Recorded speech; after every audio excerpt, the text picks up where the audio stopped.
नमस्कार, जोहार झारखंड देख रहे हैं आप। आपके साथ मैं हूं शिप्रा झा। झारखंड के शिक्षा मंत्री जगन्नाथ महतो ने चेन्नई के अस्पताल में अंतिम सांस ली। उनका पार्थिव शरीर कल सुबह 6:30 बजे विमान से रांची के बिरसा मुंडा एयरपोर्ट पहुंचेगा। वहां से उनका शव सुबह 7 बजे झारखंड विधानसभा लाया जाएगा। उनके समर्थक 1 घंटे तक उनके अंतिम दर्शन कर पाएंगे। इसके बाद सुबह 8 बजे उनका शव रांची के जेएमएम दफ्तर लाया जाएगा, जहां दिवंगत नेता को श्रद्धांजलि अर्पित की जाएगी।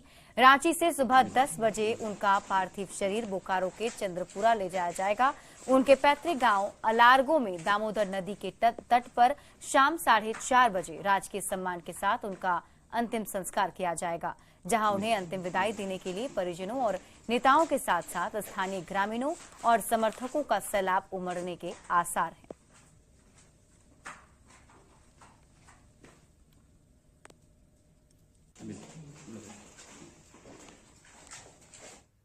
झारखंड के मुख्यमंत्री हेमंत सोरेन ने मंत्री जगन्नाथ महतो के निधन पर गहरा शोक जताया है।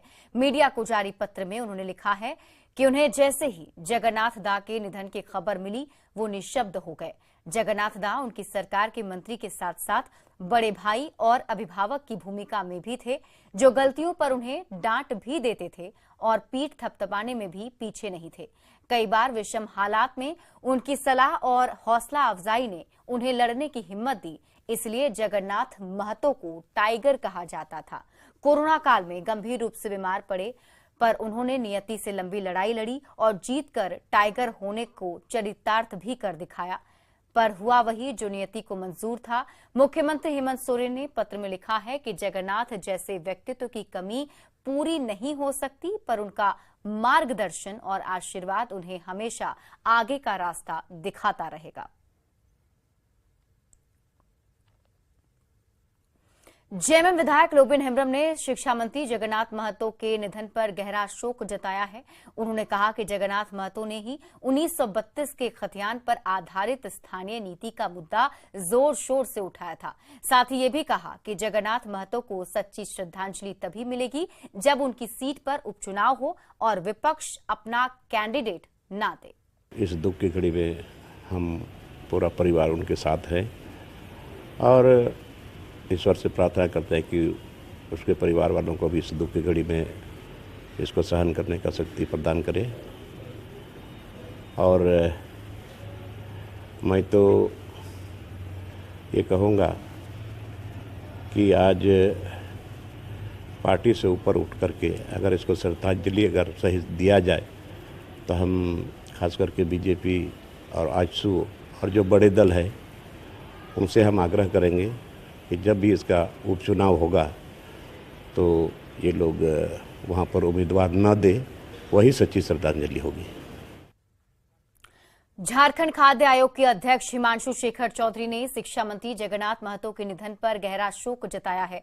अपने शोक संदेश में उन्होंने कहा कि जगन्नाथ दा की जिंदगी खुली किताब की तरह थी। उनसे मिलने वाला हर एक शख्स पल भर में उनका मुरीद बन जाता था। कई गंभीर मुद्दों पर वो बेबाकी से अपना राय दे देते थे, बिना लाग लपेट के अपनी बात रखा करते थे। वो सिर्फ नेता ही नहीं बल्कि सच्चे जन नेता थे।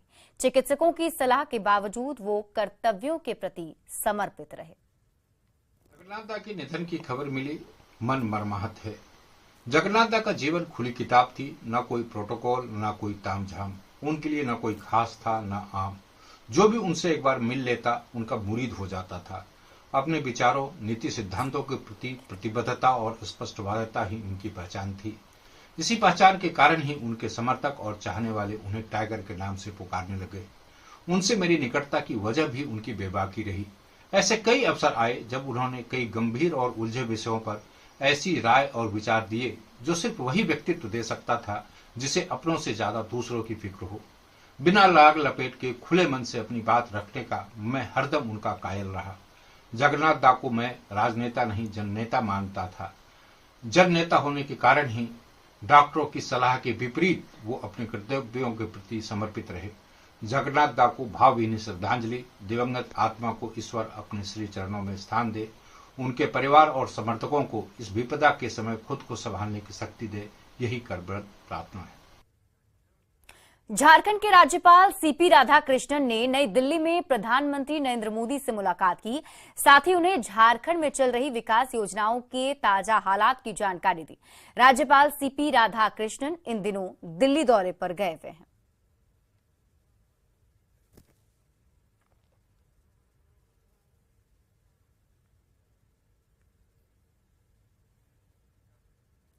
गढ़वा में कांग्रेस ने जय भारत सत्याग्रह सभा का आयोजन किया। सभा में झारखंड प्रभारी अविनाश पांडे, प्रदेश अध्यक्ष राजेश ठाकुर और पूर्व केंद्रीय मंत्री सुबोध कांत सहाय मौजूद रहे। साथ ही जिले भर के कांग्रेस के नेता और कार्यकर्ता उपस्थित हुए। सत्याग्रह की जरूरत पर अविनाश पांडे ने कहा कि आज असत्य का बोलबाला हो गया है, संवैधानिक शक्तियों का दुरुपयोग हो रहा है, इससे लोकतंत्र कमजोर हो रहा है। वहीं प्रदेश अध्यक्ष राजेश ठाकुर ने पार्टी में गुटबाजी से इनकार किया।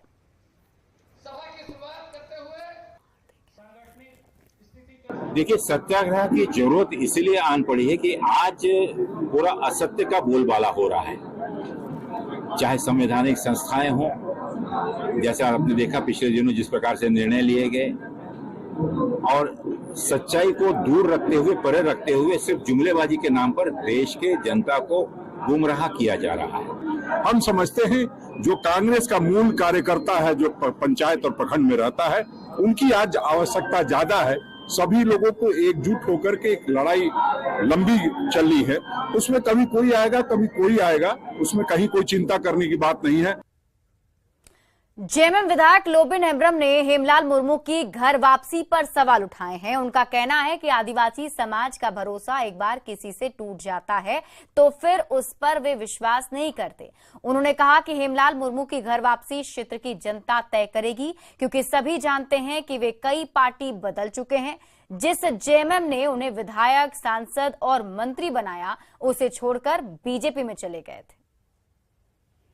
ये हमारे जो मंत्री थे जगन्नाथ महतो जी, और 1932 वाला खतियान स्थानीय नीति को लेकर के बहुत मुखर होकर के पार्टी फोरम में ये बात रखते थे।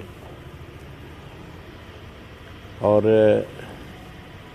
सदन जब इलाज करा के लौटे थे तो उस समय हम उनसे मिले थे, तो हम सबसे पहले हालचाल उनको पूछा। मैं ये आराम नहीं, ये हराम होगा, आराम करेंगे तो यार हराम हो जाएगा। मैंने दिल की बात बोलते थे। और 1932 खतियान को लेकर के नियोजन नीति करके को लेकर के मैंने उनका थिंक और हमारे थिंक करीब करीब बराबर मिलता जुलता था। और इसी बीच आपको खूंटी से बड़ी खबर बता दें, जहां नाबालिग युवती से दुष्कर्म की वारदात को अंजाम दिया गया है। पड़ोसी युवक पर ही दुष्कर्म का आरोप लगा है। पीड़ित के बयान पर एफआईआर दर्ज कर ली गई है। मारंगहादा थाना क्षेत्र की ये वारदात बताई जा रही है, जहां पर नाबालिग से दुष्कर्म की वारदात को अंजाम दिया गया। हालांकि पीड़ित के बयान पर एफआईआर दर्ज कर ली गई है। आगे की कार्रवाई में पुलिस की टीम जुट गई है।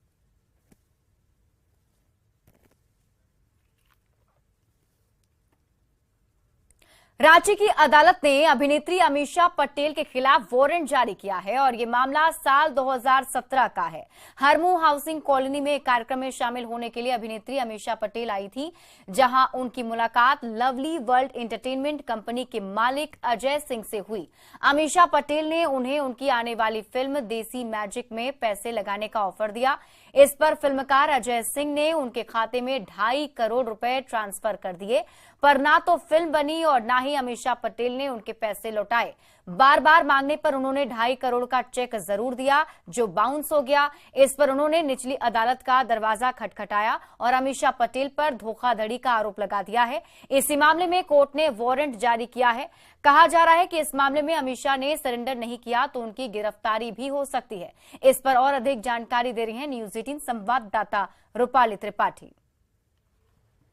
अभिनेत्री अमीषा पटेल के खिलाफ रांची सिविल कोर्ट ने वारंट जारी कर दिया। बता दें कि 2017 में देसी मैजिक मूवी बनाने के नाम पर 2.5 करोड़ अमीषा पटेल ने शिकायत जो करता है उनसे लिया था। बदले में मूवी भी नहीं बनाई गई, उस पर 1 रुपए खर्च भी नहीं किए गए। जब शिकायतकर्ता ने पैसे की मांग की तो उन्हें 1 करोड़ रुपए का चेक दे दिया गया, जिसके बाद वो चेक बाउंस हो गया है। तो आज जाकर कोर्ट ने इसका संज्ञान लिया, कार्रवाई करते हुए वारंट जारी कर दिया है। बता दें कि इसके बाद स्वच्छानुसार खुद अमीषा पटेल को या तो सरेंडर करना पड़ेगा, और अगर सरेंडर नहीं करती हैं तो आगे की प्रक्रिया जो है वो गिरफ्तारी की ओर बढ़ सकती है। रूपाली त्रिपाठी, न्यूज़ 18, रांची। और फिल्मकार अजय सिंह हमारे साथ जुड़े हुए हैं। अजय जी, बहुत बहुत स्वागत है आपका। पहले तो आप मुझे ये बताइए कि जब आपकी और अमीषा पटेल के बीच बातचीत हुई थी तो क्या डील तय किया गया था? जी नमस्कार। इसमें क्या था मामला कि हमसे 2018 जनवरी में एक करनामा हुआ था मेरे साथ। मैंने 2.5 करोड़ रुपया उन्हें दिया था एक फिल्म के निर्माण के लिए। उन्होंने मांगा था कि फिल्म का निर्माण हो गया है, थोड़ी सा खर्चा है रिलीज करने के लिए 2.5 करोड़ रुपए का, और 6 महीने का पीरियड था कि 6 महीने में पैसा मेरे को वापस कर देंगे। अगर 6 महीने वापस नहीं करेंगे तो मतलब ये, इसलिए उन्होंने चेक दिया, वो चेक दिया 2.5 करोड़ का और 50 लाख का इंटरेस्ट के साथ, जो कि फिर हमने जब पैसा उन्होंने नहीं दिया तो फिर उन्होंने चेक में ड्रॉप किया बैंक में। तो अक्टूबर 2018 मैंने पर केस किया चेक बाउंसिंग का, क्योंकि बहुत लंबे समय से कोर्ट में चल रहा है जी। और इसके खिलाफ पहले भी वारंट हो चुका था, फिर वो कोर्ट में नहीं आई। इस बार फिर से कोर्ट ने वारंट किया है कि भाई अगर नहीं आएंगी तो अगले डेट पर नॉन अवेलेबल वारंट इश्यू होगा। चलिए, बहुत बहुत शुक्रिया हमारे साथ जुड़ने के लिए और अपनी बात साझा करने के लिए। बढ़ते हैं आगे और अब बात जमशेदपुर की। जमशेदपुर के बिरसा नगर में बच्चा चोरी के संदेह में एक युवक की लोगों ने पिटाई कर दी। आक्रोशित लोगों ने युवक को खंभे में घंटों बांधे रखा। सूचना मिलते ही पुलिस मौके पर पहुंची और युवक को थाने ले गई। स्थानीय लोगों का आरोप था कि युवक बच्चा का अपहरण करने आया था। वहीं पुलिस के अनुसार पारिवारिक मामला है। पति के मरने के बाद महिला बच्चे को छोड़कर दूसरी जगह रहने चली गई थी। आज महिला अपने भाई के साथ बच्चे से मिलने आई थी, जिसके बाद लोगों द्वारा युवक को बच्चा चोरी मामले में पकड़ लिया गया। फिलहाल पुलिस बच्चे की मां और युवक से पूछताछ कर रही है। कि एक लड़के को जोन नंबर 2 मदद के रेशा रोक में बांधा गया है, जिसका सत्यापन हम लोगों ने किया। तो मामला यह प्रकाश में आया कि किरण किलूर एक महिला है, वो अपने बच्चों को मिलने के लिए गई थी, जो उनकी सास के पास रहती है। उन्हीं के साथ वो लड़का उनके साथ हॉस्पिटल में काम करता है, वो भी गया था। तो मोहल्ले वालों को ये कंफ्यूजन हो गया कि बच्चों को वो किडनैप करके लेके जा रहा है, इसी कारण वो बांध के रखे थे। लास्ट में उन लोगों को हम लोग सुरक्षा थाना ले आए हैं, ऐसी कोई बात नहीं है। माँ और बच्चे का मामला है, आपसी पारिवारिक जो है। मेरी देवरानी मैकलिना ग्रॉगरी आ गई और शोर मचाने लगी और बोली कि जबरदस्ती हम बच्चा को उठा के लेके जा रहे हैं। और ये सब सुन के अड़ोसी पड़ोसी सब जमा हो गए सर, और वो भाई को बंधक बना लिया और मारपीट करने लगे सर। हम माँ है सर, मेरे बच्चे से मेरे को मिलने नहीं दिया जा रहा। आज 1.5 महीना हो गया है सर। पश्चिमी सिंहभूम के NH 75 मुख्य मार्ग पर ट्रेलर ने 3 साल की मासूम बच्ची को कुचल डाला, जिससे बच्ची की घटनास्थल पर मौत हो गई। बच्ची को बचाने के दौरान उसकी मां भी बुरी तरह जख्मी हो गई। घटना के बाद आक्रोशित लोगों ने वाहन में आग लगा दिया, साथ ही मुख्य सड़क को भी जाम कर दिया। घटना की सूचना मिलने के बाद जगन्नाथपुर BDO, CO, SDPO मौके पर पहुंचे। लोगों को समझा बुझाकर जाम हटवाया, साथ ही फायर ब्रिगेड को बुलाकर ट्रेलर में लगी आग को भी बुझाया गया।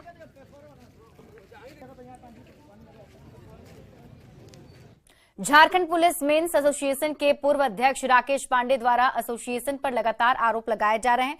साथ ही वर्तमान मेंस एसोसिएशन को भंग करने को लेकर उनके द्वारा डीजीपी को पत्र लिखा गया है।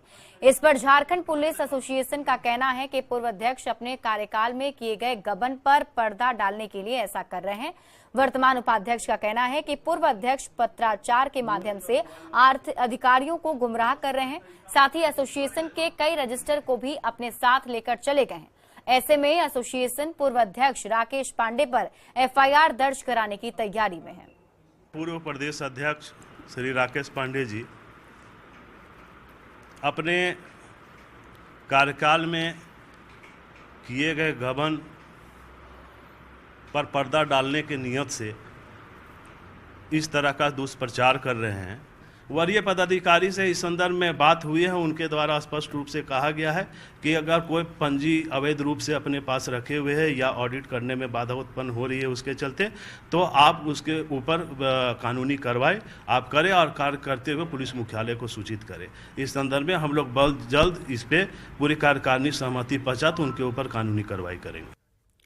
रांची के कोकर में डिस्टिलरी पुल पर लगने वाले 500 फुटपाथी दुकानदारों में से 74 को लॉटरी के जरिए दुकान मिल गई। उन्हें अगले 2 दिन के अंदर कोकर के वेंडर मार्केट में शिफ्ट होना है। कई दुकानदार इससे खुश हैं, लेकिन उन्हें इस बात की चिंता सता रही है कि वहां पानी निकासी का कोई इंतजाम नहीं है। रांची नगर निगम इसकी व्यवस्था करे तो गंदगी से मुक्ति मिलेगी और ग्राहक भी खुशी खुशी आएंगे। और अधिक जानकारी दे रही हैं न्यूज 18 संवाददाता रूपाली त्रिपाठी। राजधानी रांची के मुख्य कोकर डिस्टिलरी मार्ग पर करीबन 500 ऐसे स्ट्रीट साइड जो स्टॉल्स है, दुकानदार है, वो सालों से लगाते आए हैं, लेकिन नगर निगम ने अच्छी व्यवस्था के साथ एक बिल्डिंग बना दिया है, वेंडर मार्केट बना दिया है, जहां पर लॉटरी सिस्टम के माध्यम से 74 दुकानदारों को जगह दे दी गई है। ये वही स्ट्रीट मार्केट है जहां पे यहाँ से सीधा आगे कुछ किलोमीटर तक लगातार स्ट्रीट वेंडर सड़क किनारे यहाँ पर अपनी अपनी दुकानें लगाते हैं। लेकिन परेशानी भी है और खुशी भी है कि हम लोग को अच्छा दुकान बना के दिया है, लेकिन उसमें जो सुविधाएं हैं वो ठीक नहीं है।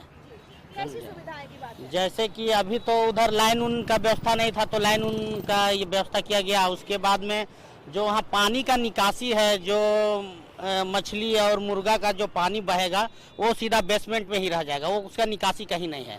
तो वहाँ गंदगी दिखेगा तो कस्टमर वहाँ जाने के लिए बहुत हिचकिचाएंगे। बोला गया तो था और उनमें से भी बहुत परेशानी है कि जो जितना दुकान सबको अलाउड किया गया था उनमें भी बहुतों को नहीं मिला है। तो अब निगम का कहना है कि आप लोग वहाँ शिफ्ट हो जाएं। तो उसके बाद भी अगर सबको नहीं मिलेगा तो फिर आधा जाएगा, आधा यहीं रहेगा, तो कैसे क्या होगा? ठीक लग रहा है आपको? व्यवस्था तो ठीक है, बरसात पानी से बच रहे हैं। बरसात पानी से हाँ, धूप से बचेंगे। और बाकी दुकान चल पाएगी सही से? दुकान का तो नहीं भरोसा क्या होगा नहीं होगा, पर हो सकता है ठीक हो जाएगा सबका। जो सुविधा वहाँ मिली है उससे हाँ, सबको सब अपना अपना। पानी निकासी की बात कर रहे थे, नहीं है? हाँ, तो पानी के लिए तो नाली नहीं बना वहाँ पे, पाइप लगा के अगर निकाले जाएगा तो हो जाएगा। तो ऐसा नॉनवेज मार्केट कैसा कारीगर होगा? लोग आएंगे? जब तक साफ सुथरा नहीं रहेंगे तो लोग कैसे आएंगे? वहाँ पर वेंडर मार्केट में दुकानें बना दी गई हैं, छोटे छोटे कॉर्नर्स बना दिए गए हैं, लेकिन जो पानी का निकास जहाँ से होता है, पानी बाहर जा सकती है बहाव, उसके लिए भी कोई खास वैसी व्यवस्था नहीं बनाई गई है। और खासकर नॉनवेज जो मार्केट है उससे इसका भुगतान करना पड़ेगा, परेशानी होगी और नतीजा जो गंदगी है वो वहाँ जमता चला जाएगा। तो ऐसे में जरूरत है कि निगम इन सब व्यवस्था पर भी ध्यान दे और एक अच्छा जो प्रयास है वो दुकानदारों के लिए हो पाए। रूपाली त्रिपाठी, न्यूज 18 रांची। गिरिडीह में हनुमान जन्मोत्सव पर हिंदू संगठनों ने भव्य शोभा यात्रा निकाली, जो शहर के कई रास्तों से होकर गुजरी। इस दौरान यहां सामूहिक हनुमान चालीसा, महाआरती और प्रसाद वितरण का आयोजन किया गया। श्रद्धालु भक्ति गीतों पर जमकर गाते झूमते नजर आए। इस अवसर पर बड़ी संख्या में पुलिस बल के जवान भी तैनात थे।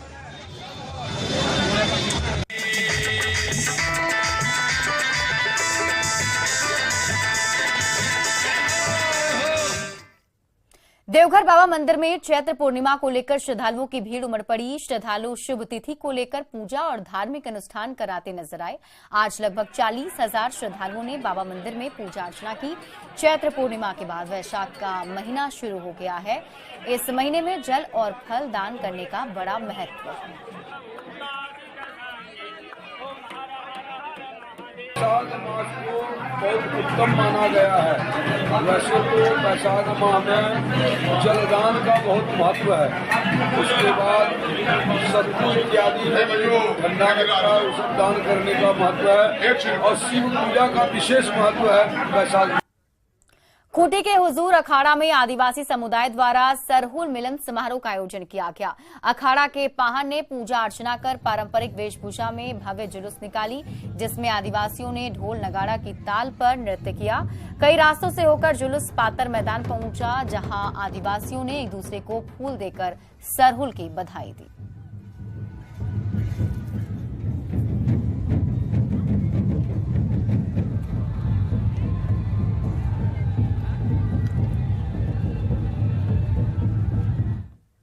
असम के गुवाहाटी में आयोजित राष्ट्रीय बालक हैंडबॉल प्रतियोगिता में गुमला जिला के खिलाड़ियों ने बेहतर खेल का प्रदर्शन किया।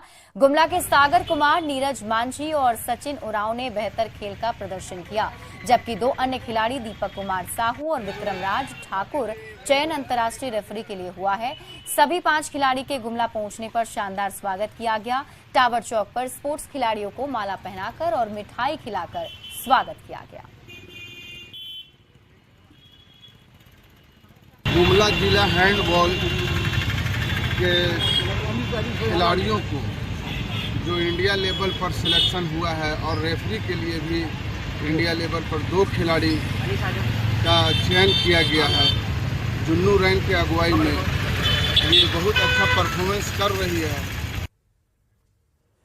पाकुड़ पॉलिटेक्निक में पक्षियों को गर्मी से बचाने के लिए पेड़ों पर बर्ड फीडर लगाए गए हैं। बर्ड फीडर में दाना और पानी की व्यवस्था की गई है। गर्मी के दौरान पक्षियों को राहत देने के लिए ये पहल की गई है। कॉलेज परिसर में अलग अलग पेड़ों पर पानी के फीडर लगाए गए हैं। इन वाटर फीडर का निर्माण बेकार तेल के डिब्बे और जार का उपयोग करके किया गया है।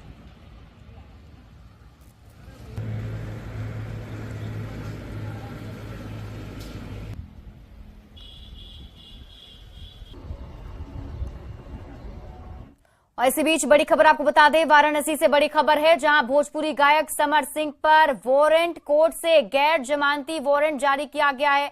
लुकआउट नोटिस भी जारी किया गया है। संपत्ति जब्त करने की तैयारी हो रही है। आपको बता दें, आकांक्षा दुबे मौत मामले में वारंट जारी किया गया है। समर सिंह और संजय सिंह दोनों ही फरार हैं। अब इसको लेकर ये वारंट जारी किया गया है। बताया जा रहा है कि संपत्ति जब्त की जाएगी और इसकी तैयारी पुलिस की टीम कर रही है। और फिलहाल इस बुलेटिन में अभी के लिए बस इतना ही। आप देखते रहिए न्यूज़ 18 बिहार झारखंड।